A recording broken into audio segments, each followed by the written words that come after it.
મહાશિવરાત્રી મેળા પહેલા જ ભવનાથમાં 57 એકર જમીનને લઈને વિવાદ વકર્યો છે। તારીખ 11 ફેબ્રુઆરીથી 15 ફેબ્રુઆરી સુધી જૂનાગઢના ભવનાથ ક્ષેત્રમાં મહાશિવરાત્રીના મેળાનું આયોજન કરવામાં આવ્યું છે।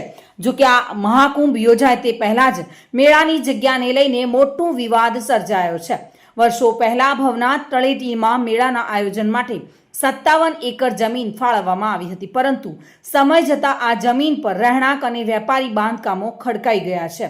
આશ્ચર્યની વાત એ છે કે જ્યારે તંત્રને આ અંગે પૂછવામાં આવ્યું ત્યારે વિવિધ વિભાગો એકબીજા પર જવાબદારી ઢોળી રહ્યા છે। જૂનાગઢ મહાનગરપાલિકામાં ભવનાથનો સમાવેશ થયા બાદ પાક્કા દબાણો વધ્યા હોવાના ગંભીર આક્ષેપો સાધુ સંતો અને જાગૃત નાગરિકો દ્વારા કરવામાં આવી રહ્યા છે।